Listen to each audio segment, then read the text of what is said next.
We You want me to reintroduce you? All right.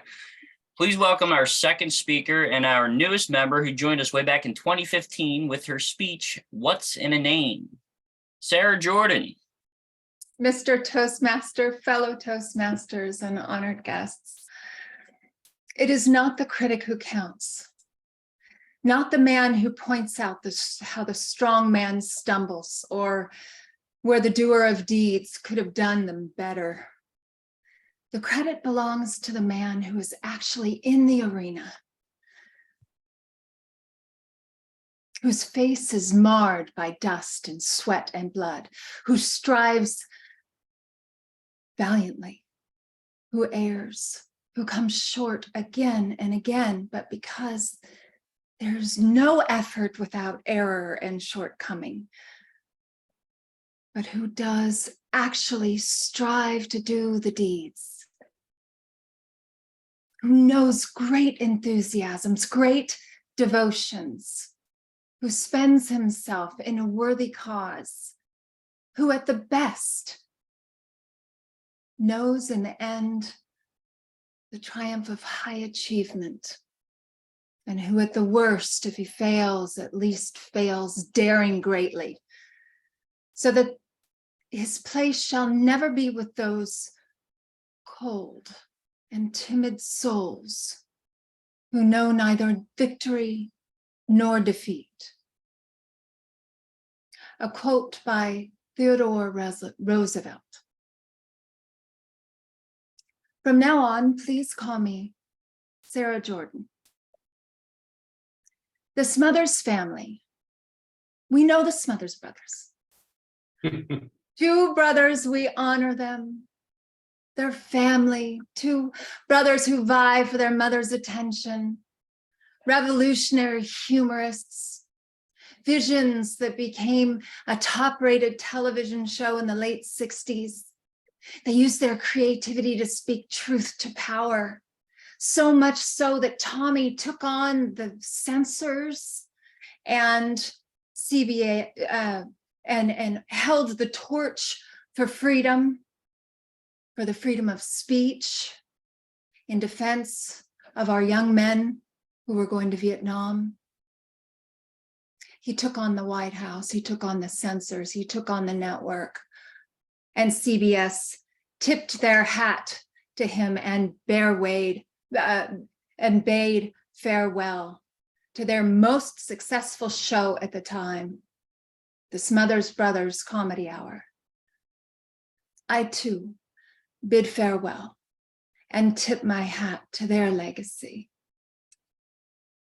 My childhood knew me as Brandy, a wild child, barefoot and unkept, emotional and imaginative, then bounce forward to a single mom searching for a name for her son. And upon doing so, reflecting on what's a mom? She's certainly no wild child. She's a helper. She's dignified. She's elegant and she's pure. So I chose to name myself Alexandra. And each time that name was spoken into my spirit, I became more regal, more dignified, more prepared to parent and nurture. Now my son is happily married. He's a successful DevOps guy. He makes the world a better place wherever he goes. Proud, dignified. Now a new chapter begins for me. Being a mom is by far the greatest role I will ever play. Most beloved, most sacred.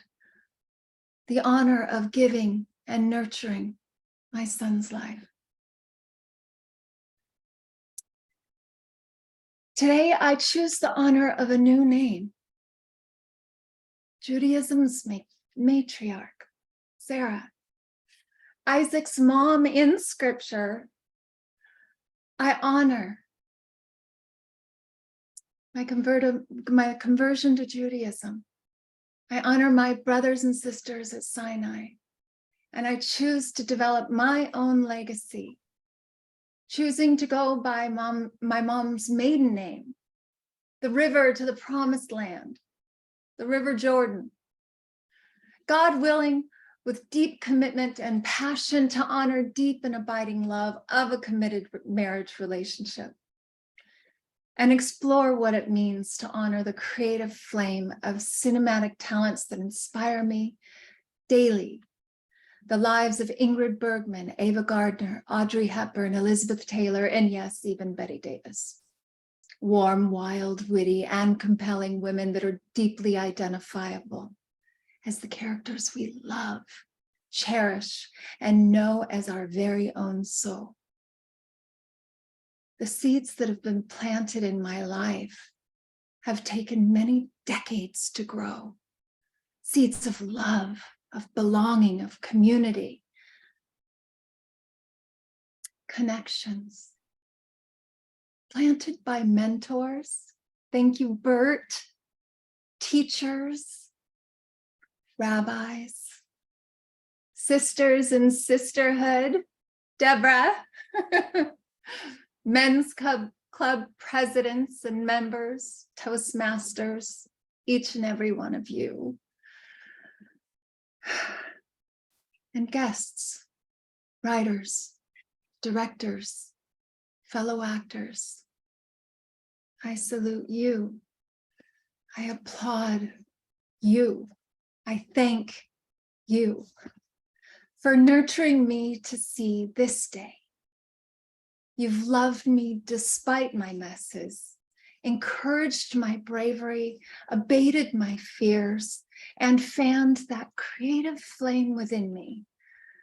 I'm no longer dreaming, but awake and present to our shared struggles, triumphs, and truths as a race, a human race,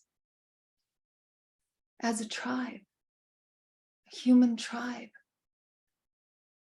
as a people, a united people, full of grace, kindness, and connection. Mr. Toastmaster.